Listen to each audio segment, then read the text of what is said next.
ಕಲಬುರಗಿ ನಗರ ಪೊಲೀಸರು ಭರ್ಜರಿ ಕಾರ್ಯಾಚರಣೆಯನ್ನು ನಡೆಸಿದ್ದಾರೆ. ಕುಖ್ಯಾತ ಅಂತಾರಾಜ್ಯ ಮನೆಗಳ್ಳನನ್ನ ಬಂಧಿಸಿದೆ ಕಾಕಿ. ಆರೋಪಿ ಮೊಹಮ್ಮದ್ ಮುಜಾಹಿದ್ ಅಲಿಯಾಸ್ ಜಾವೀದ್ನ ಲಾಕ್ ಮಾಡಿದ್ದಾರೆ ಪೊಲೀಸರು. ಬ್ರೇಕಿಂಗ್ ಲಭ್ಯವಾಗ್ತಾ ಇದೆ. 4 ಮನೆಗಳ್ಳತನ ಪ್ರಕರಣದಲ್ಲಿ ಈ ಆರೋಪಿ ಜಾವೀದ್ ಭಾಗಿಯಾಗಿದ್ದಂತೆ.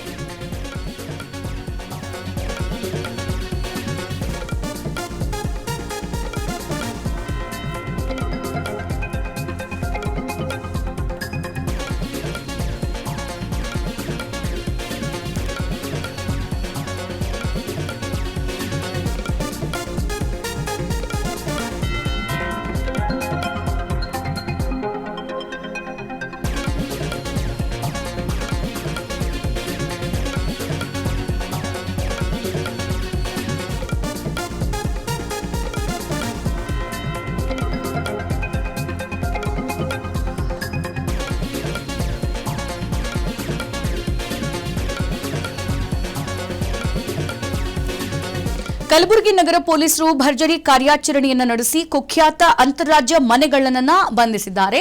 ಆರೋಪಿ ಮೊಹಮ್ಮದ್ ಮುಜಾಹಿದ್ ಅಲಿಯಾಸ್ ಜಾವೀದ್ ಈಗ ಲಾಕ್ ಆಗಿರುವಂತದ್ದು. ಈತ 4 ಮನೆ ಕಳ್ಳತನ ಪ್ರಕರಣದಲ್ಲಿ ಭಾಗಿಯಾಗಿದ್ದ ಆರೋಪಿ ಜಾವೀದ್ ಹೈದರಾಬಾದ್ನಿಂದ ಕಲಬುರಗಿ ನಗರಕ್ಕೆ ಬಂದು ಕಳ್ಳತನವನ್ನ ಮಾಡ್ತಾ ಇದ್ದಂತೆ.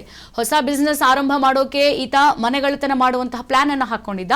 ಈ ಕಳ್ಳತನ ಮಾಡಿರೋದ್ರಲ್ಲಿ 85 ಗ್ರಾಂ ಬಂಗಾರ ಹಾಗೆ 260 ಗ್ರಾಂ ಬೆಳ್ಳಿ ಆಭರಣಗಳನ್ನ ಪೊಲೀಸರು ವಶಕ್ಕೆ ಪಡೆದಿರುವಂತದ್ದು. ಒಟ್ಟು 13,40,000 ಮೌಲ್ಯದ ಆಭರಣಗಳನ್ನ ಪೊಲೀಸರು ಜಪ್ತಿ ಮಾಡಿದ್ದಾರೆ. ಮತ್ತೆ ಈತ ಬೀಗ ಹಾಕಿದ ಮನೆಗಳನ್ನೇ ಟಾರ್ಗೆಟ್ ಮಾಡಿ ಕಳ್ಳತನ ಮಾಡ್ತಾ ಇದ್ದ ಅನ್ನುವಂಥದ್ದು ಗೊತ್ತಾಗಿದೆ. ಸದ್ಯ ಕಲಬುರಗಿ ನಗರ ಯಶಸ್ವಿಯಾಗಿ ಕಾರ್ಯಾಚರಣೆಯನ್ನು ನಡೆಸಿ 4 ಮನೆ ಕಳ್ಳತನ ಮಾಡ್ತಾ ಇದ್ದಂತಹ ಖದೀಮ ಜಾವೀದ್ನನ್ನ ಈಗ ಅರೆಸ್ಟ್ ಮಾಡಿದ್ದಾರೆ. ನೋಡಿ, ಆತ ಬಿಸ್ನೆಸ್ ಸ್ಟಾರ್ಟ್ ಮಾಡಬೇಕು ಅಂತ ಅಂದ್ರೆ ಅದಕ್ಕೆ ದುಡಿಬೇಕು ಅಥವಾ ದುಡಿಯೋಕ್ ಆಗ್ತಿಲ್ಲ ಅಂತಂದ್ರೆ ಸಾಲವಾಗಿ ತಗೋಬಹುದಿತ್ತು. ಬ್ಯಾಂಕ್ಗಳಲ್ಲಿ ಸಾಲ ಇದೆ, ಸಹಕಾರಿ ಸಂಘಗಳಲ್ಲಿ ಸಾಲಗಳು ಸಿಗ್ತಾ ಇದೆ. ಅದನ್ನ ಬಿಟ್ಟು ಬೀಗ ಹಾಕಿದ ಮನೆಗಳನ್ನೇ ಈತ ಕುಖ್ಯಾತ ಅಂತಾರಾಜ್ಯ ಮನೆಗಳ ಈ ರೀತಿ ಪ್ಲಾನ್ ಮಾಡ್ಕೊಂಡಿದ್ದ ಅಂತ ಅಂದ್ರೆ ಅವನ ಅಜೆಂಡಾ ನೋಡಿ. ಲಾಕ್ ಎಲ್ ಮಾಡಿ ಯಾರು ಮನೆಯಲ್ಲಿ ಇರದ ಸಂದರ್ಭದಲ್ಲಿ ಮನೆಗೆ ಬೀಗ ಹಾಕಿ ಹೋಗ್ತಾರಲ್ಲ, ಸೊ ಆ ಮನೆನೇ ಈತನ ಟಾರ್ಗೆಟ್ ಜಾವೀದ್. ಸದ್ಯ 4 ಮನೆ ಕಳ್ಳತನದಲ್ಲಿ ಈ ಪ್ರಕರಣದಲ್ಲಿ ಆತ ಭಾಗಿಯಾಗಿದ್ದ. ಸೊ ಖಚಿತ ಮಾಹಿತಿ ಮೇರೆಗೆ ಕಲಬುರಗಿ ಪೊಲೀಸರು ದಾಳಿಯನ್ನ ಕೂಡ ನಡೆಸ್ತಾರೆ.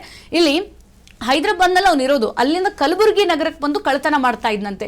ಯಾರ್ಯಾರು ಮನೆಗೆ ಬೇಗ ಜಡ್ದು ಹೋಗ್ತಾರಲ್ಲ ಅಂತ ಮನೇನ ಹಗಲಲ್ಲಿ ಸುತ್ತಾಡಿ ಟಾರ್ಗೆಟ್ ಮಾಡಿ ಇಟ್ಕೊಳ್ಳೋದು, ರಾತ್ರಿ ಹೊತ್ತಲ್ಲಿ ಮನೆಗೆ ಬೀಗ ಹೊಡೆದ್ಬಿಟ್ಟು ಕಳ್ಳತನ ಮಾಡೋದು. ಆತನ ಹೊಸ ಬಿಸ್ನೆಸ್ ಆರಂಭ ಮಾಡೋದಕ್ಕೆ ಸೊ ಲಾಕ್ ಆಗಿರುವಂತಹ ಮನೆಯನ್ನ ಪ್ಲಾನ್ ಮಾಡಿ ಮನೆ ಒಳಗಿರುವಂತಹ ಚಿನ್ನ ಬೆಳ್ಳಿ ಆಭರಣಗಳನ್ನ ಕಿಡ್ನಾಪ್ ಮಾಡ್ತಾ ಇದ್ದ.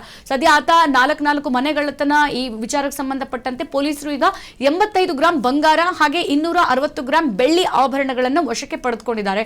ನೋಡಿ, ಇಷ್ಟು ಮೌಲ್ಯ, ಬೆಳ್ಳಿ ಬಂಗಾರದ ಮೌಲ್ಯ ಒಟ್ಟು 13,40,000 ರೂಪಾಯಿ ಮೌಲ್ಯದ ಆಭರಣಗಳನ್ನ ಈಗ ಕಲಬುರಗಿ ಪೊಲೀಸರು ಜಪ್ತಿ ಮಾಡಿರುವಂತದ್ದು. ಬೀಗ ಹಾಕಿದ ಮನೆಗಳನ್ನೇ ಜಾವೀದ್ ಟಾರ್ಗೆಟ್ ಮಾಡಿ ಕಳ್ಳತನ ಮಾಡ್ತಾ ಇದ್ದ ಅನ್ನುವಂಥದ್ದು ಸದ್ಯ ಈ ಒಂದು ಪ್ರಕರಣದಿಂದ ಗೊತ್ತಾಗಿದೆ.